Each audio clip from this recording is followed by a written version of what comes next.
વિદ્યાર્થી મિત્રો, નવો પ્રશ્ન ભણીએ. Ethene અણુમાં sp2 સંકરણ. ઇથેન પછી આવશે ઇથિન. તો આ જે ઇથિન છે C2H4, એમાં sp2 સંકરણ આપણે સમજવાનું છે. ઇથિનમાં આ રીતે આપણે એને લખી શકીએ CH2 પછી ડબલ બોન્ડ CH2. તો આ CH2 ડબલ બોન્ડ CH2 આવશે. એના આ રીતે પણ લખી શકાય, કાર્બન કાર્બન વચ્ચે દ્વિબંધ.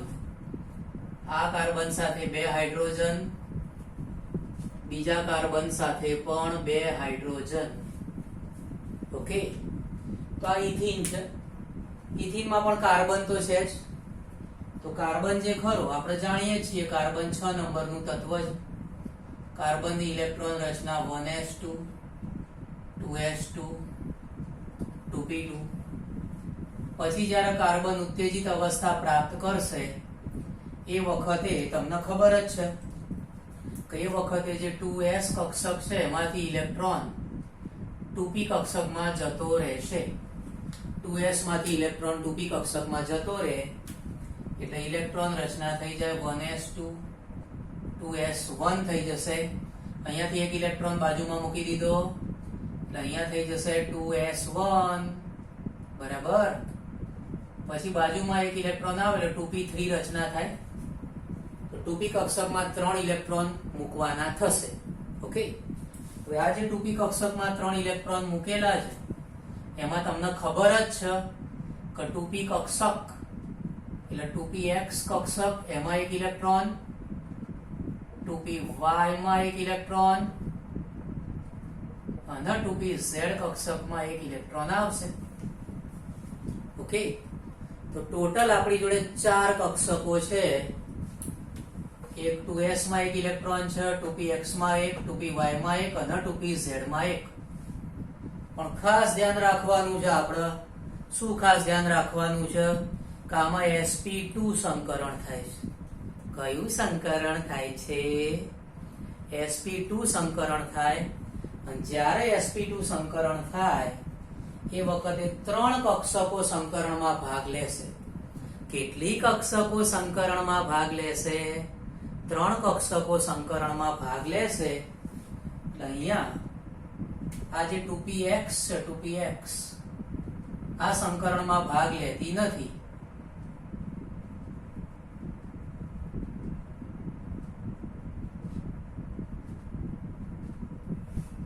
ઓકે, 2px કક્ષક છે એ સંકરણમાં ભાગ લેતી નથી.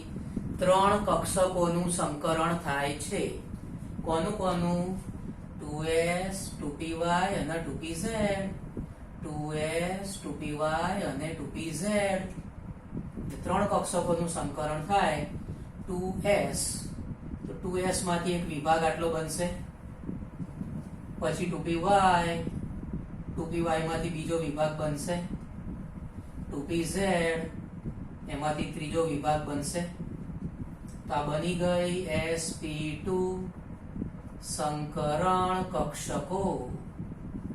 ઓકે, તો આવા જે બે કાર્બન છે બંને કાર્બનમાં sp2 સંકરણ થશે. બરાબર. હાલ આ મેં સમજાવ્યું, એક કાર્બન માટે સમજાયેલું છે. ઓકે, હવે આપણે આ ધારો કે બે કાર્બનને એકબીજા સાથે કનેક્ટ કરીએ. તો જ્યારે આપણે બંને કાર્બન એકબીજા સાથે કનેક્ટ કરીશું, ધ્યાન આપજો. ધારો કે આ કાર્બન છે, આ કાર્બનમાં કયું સંકરણ થયું? sp2 સંકરણ થયું. તો એ કાર્બનની જે કક્ષકો છે એને હું આ રીતે દર્શાવીશ. આ એક sp2 સંકરણ કક્ષક, આ બીજી sp2 સંકરણ કક્ષક અને આ ત્રીજી sp2 સંકરણ કક્ષક. ઓકે, તો એક કાર્બન છે એની 3 sp2 સંકરણ કક્ષકો દર્શાવી. પછી આવ્યો બાજુમાં કાર્બન. બાજુમાં પણ કાર્બન છે, એમાં પણ એ જ સંકરણ થાય છે. બાજુમાં જે કાર્બન છે એમાં પણ sp2 સંકરણ થાય છે. બાજુમાં જે કાર્બન છે એમાં પણ sp2 સંકરણ. ઓકે, તો આ કાર્બન માટે અહીં આગળ ધારો કે આ કાર્બન છે, કાર્બન, આ બાજુનો બીજો કાર્બન, બાજુનો બીજો કાર્બન. તો બંને કાર્બનમાં sp2 સંકરણ કક્ષક છે. એમાં તમે જોઈ શકો છો, નરી આંખે જોઈ શકો છો, આ sp2 સંકરણ કક્ષકો એકબીજા સાથે જોડાય છે અને અહીંયા રચાશે સિગ્મા બંધ. આ sp2 અને આ પણ sp2, આ sp2 આ પણ sp2. કયો બંધ રચાશે? સિગ્મા બંધ રચાશે. આ જે કાર્બન વચ્ચે બે બંધ છે એમાંથી એક સિગ્મા બંધ હોય. કાર્બન વચ્ચે બે બંધ છે એમાંથી એક સિગ્મા બંધ જોવા મળશે. કાર્બન સાથે તમે જોઈ શકો છો હાઇડ્રોજન કનેક્ટેડ છે. તો કાર્બન સાથે હાઇડ્રોજન કનેક્ટેડ છે, ધ્યાન આપજો ખાસ. તો કાર્બન સાથે હાઇડ્રોજન જોડાશે. હાઇડ્રોજન છે એની 1s કક્ષક, આ હાઇડ્રોજન છે એની પણ 1s કક્ષક, આ બાજુ પણ હાઇડ્રોજન છે એની 1s કક્ષક અને આ બાજુ પણ હાઇડ્રોજન છે એની 1s કક્ષક જોડાશે. ઓકે, તો આ રીતે 4 હાઇડ્રોજન જોડાયા છે. કાર્બન સાથે બે હાઇડ્રોજન અહીંયા જોડાયા, અહીંયા સિગ્મા બંધ, અહીંયા સિગ્મા બંધ. બીજા બે અહીંયા જોડાયા ડાબી બાજુના કાર્બન ઉપર, તો આ પણ સિગ્મા બંધ અને આ પણ સિગ્મા બંધ મળશે. તો આ રીતે કાર્બન કાર્બન વચ્ચે સિગ્મા બંધ બની ગયો. આ બે બંધ છે, એમાં એક સિગ્મા છે, એક પાઈ બંધ છે. પાઈ બંધ કઈ રીતે બને છે એ હું તમને સમજાવું જ છું. પહેલા જરા સિગ્માની વાત કરી લઈએ, બરાબર. તો કાર્બન કાર્બન વચ્ચે બે બંધ છે, એમાં એક સિગ્મા છે જે આ રીતે રચાયો. sp2 sp2 સંકરણ કક્ષકો વચ્ચે સિગ્મા બંધ રચાયો. sp2 sp2 સંકરણ કક્ષક વચ્ચે સિગ્મા બંધ રચાયો. અને આ sp2 સંકરણ કક્ષક અને બાજુમાં હાઇડ્રોજનની 1s કક્ષક. આ sp2 સંકરણ કક્ષક, બાજુમાં હાઇડ્રોજનની 1s કક્ષક. આ કાર્બનની sp2 સંકરણ કક્ષક, આ હાઇડ્રોજનની 1s કક્ષક. કાર્બનની sp2 સંકરણ કક્ષક, હાઇડ્રોજનની 1s કક્ષક. એવા 4 બંધ રચાશે. અહીં આવશે કાર્બનની sp2 સંકરણ કક્ષક, હાઇડ્રોજનની s કક્ષક અને એમની વચ્ચે 4 સિગ્મા બંધ રચાશે. ઓકે, તો આ રીતે કાર્બન હાઇડ્રોજન વચ્ચે 4 સિગ્મા બંધ રચાયા. આ જે બંધ રચાયો એ કાર્બન કાર્બન વચ્ચેનો સિગ્મા બંધ છે અને આ જે 4 રચાયા એ કાર્બન હાઇડ્રોજન વચ્ચેનો સિગ્મા બંધ છે. ઓકે, તો હવે તમને થાય કે સાહેબ પાઈબંધ કઈ રીતે બનાવવાનો એ તો શીખવાડો સાહેબ. તો પાઈબંધ બનાવતા શીખવાડ દઈએ. જો આ કાર્બન છે, એ કાર્બનમાં મેં તમને શું કીધું હતું કે આ 2px કક્ષક સંકરણમાં ભાગ નથી લેતી.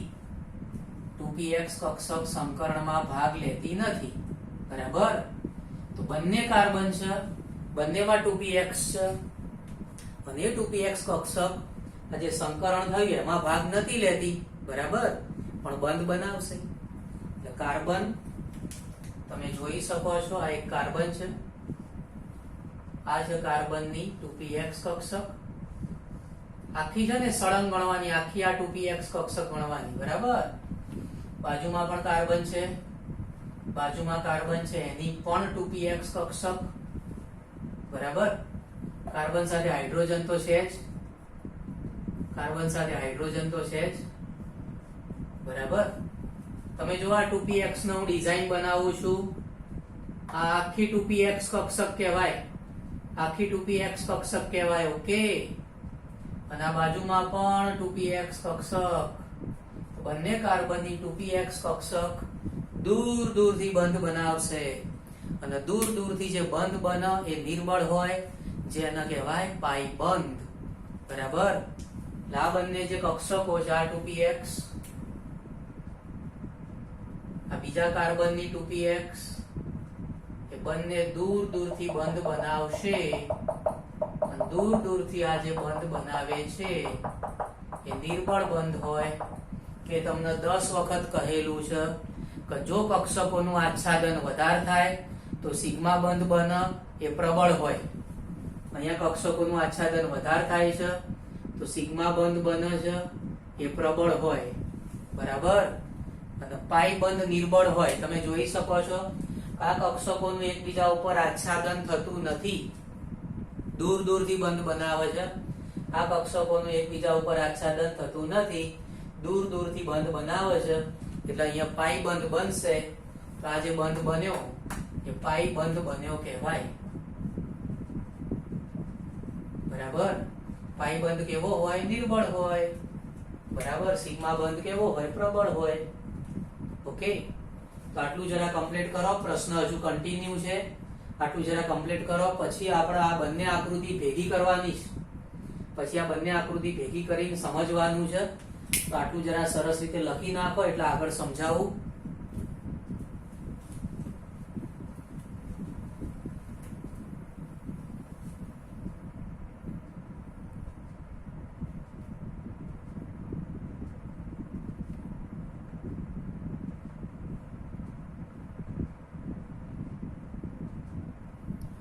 મિત્રો બીજી આકૃતિ સમજીએ.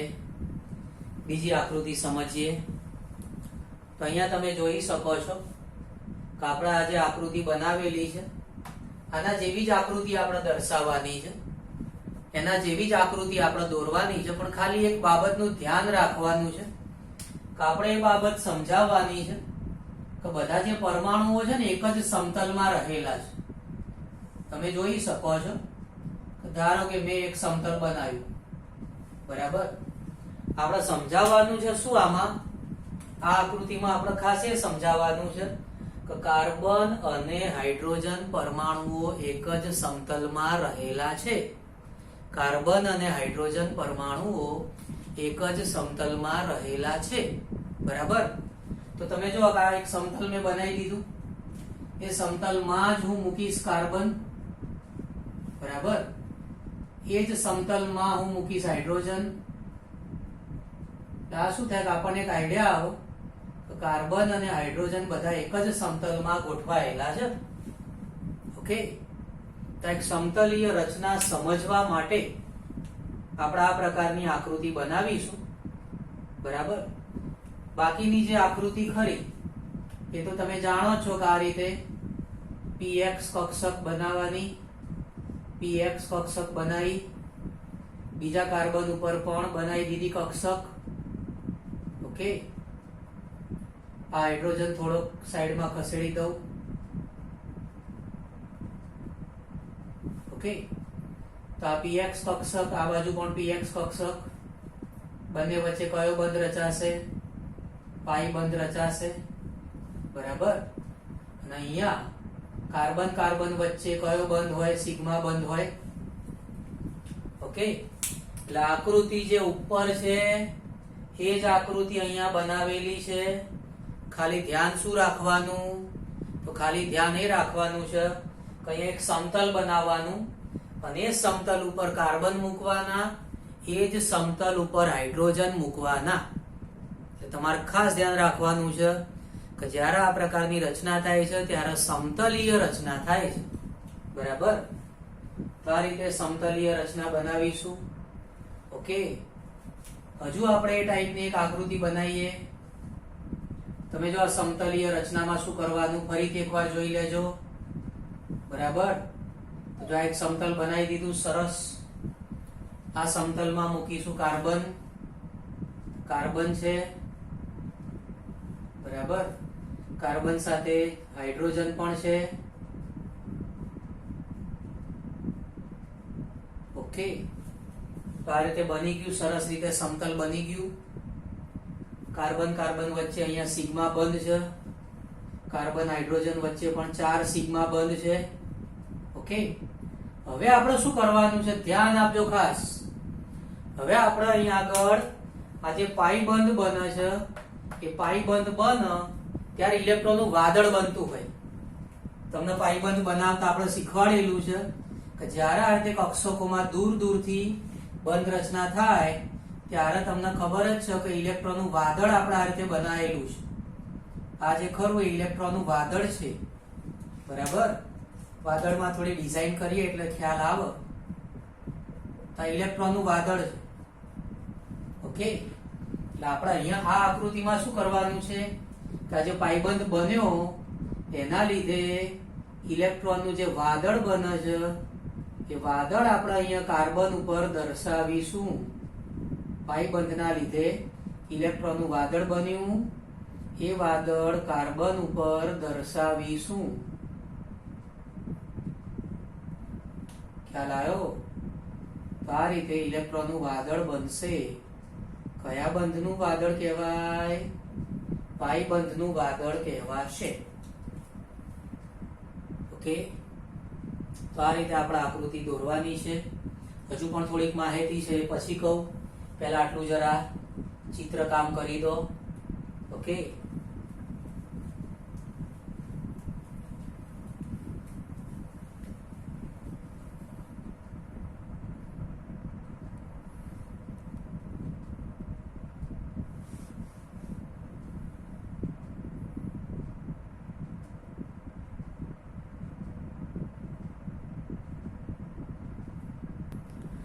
પછી આપણે બંધ લંબાઈ અને બંધ કોણની માહિતી ધ્યાનમાં લઈ લઈએ.